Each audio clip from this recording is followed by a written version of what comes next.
क्या कोई इंसान साक्षात मौत को हरा सकता है? जब मृत्यु के देवता यमराज खुद किसी के प्राण लेने आए तो क्या कोई उन्हें खाली हाथ लौटने पर मजबूर कर सकता है? आज हम आपको इतिहास की वो सबसे बड़ी और चमत्कारी घटना बताने जा रहे हैं जब महज 16 साल के एक बालक ने अपनी भक्ति से भगवान शिव को धरती पर बुला लिया था और जन्म हुआ उस शक्तिशाली मंत्र का जो आज भी मौत को टालने की ताकत रखता है, महामृत्युंजय मंत्र।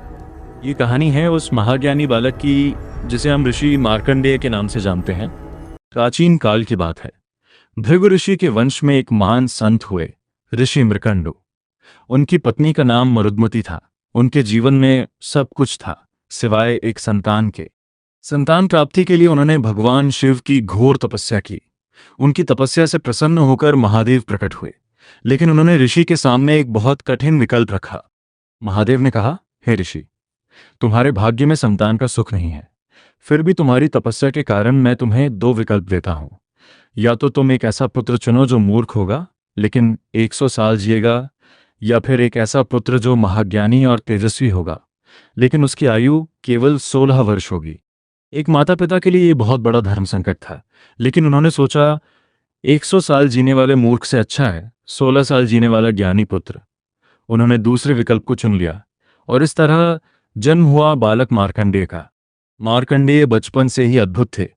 उनके चेहरे पर सूर्य के समान तेज था। छोटी सी उम्र में ही उन्होंने सारे वेदों और शास्त्रों का ज्ञान प्राप्त कर लिया, लेकिन जैसे जैसे मार्कंडेय बड़े हो रहे थे उनके माता पिता की आंखों में उदासी गहरी होती जा रही थी। हर बीतता दिन उन्हें अपने बेटे की मौत के करीब ला रहा था। जब मार्कंडेय 15 साल के हुए तो उन्होंने अपने पिता से इस उदासी का कारण पूछा।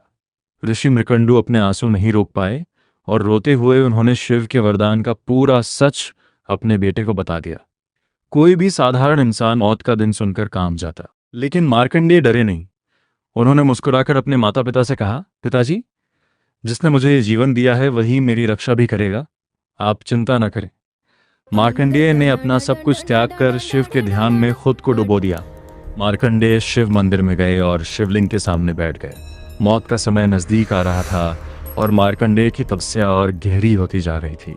इसी घोर तपस्या के बीच ब्रह्मांड की ऊर्जा से जुड़कर मार्कंडेय के मुख से एक ऐसा शक्तिशाली मंत्र निकला जिसने तीनों लोगों को हिलाकर रख दिया। ओम त्र्यंबकम यजमहे सुगंधिम पुष्टिवर्धनम उर्वरुकमिव बंधानन मृत्योर्मोक्षयमामृतत्। मार्कंडेय इस महामंत्र का अखंड जाप करने लगे। उन्होंने दुनिया को भुला दिया, समय को भुला दिया, बस वो थे और उनके महादेव। आखिरकार वो दिन आ ही गया। मार्कंडेय के जीवन के 16 वर्ष पूरे हो गए। उनके प्राण लेने के लिए पहले यमदूत आए, लेकिन मंत्र की ऊर्जा के कारण वो मंदिर के पास भी नहीं फटक सके। तब स्वयं मृत्यु के देवता कालराज यमराज अपनी भैंसे पर सवार होकर वहां पहुंचे। यमराज का भयानक रूप देखकर कोई भी भस्म हो जाए, लेकिन मार्कंडेय अपनी आंखें बंद किए शिवलिंग से लिपटे रहे। यमराज ने कड़कती आवाज में कहा, मार्कंडेय, तुम्हारा समय पूरा हुआ, चलो मेरे साथ। लेकिन बालक नहीं उठा। क्रोधित होकर यमराज ने अपने हाथ में पकड़ा कालपाश मार्कंडेय की ओर फेंका, लेकिन वो फंदा बालक के साथ साथ सीधे शिवलिंग के गले में जाकर कस गया। और फिर जो हुआ वो इतिहास बन गया। शिवलिंग जोर से कांपा, पूरा ब्रह्मांड हिलने लगा।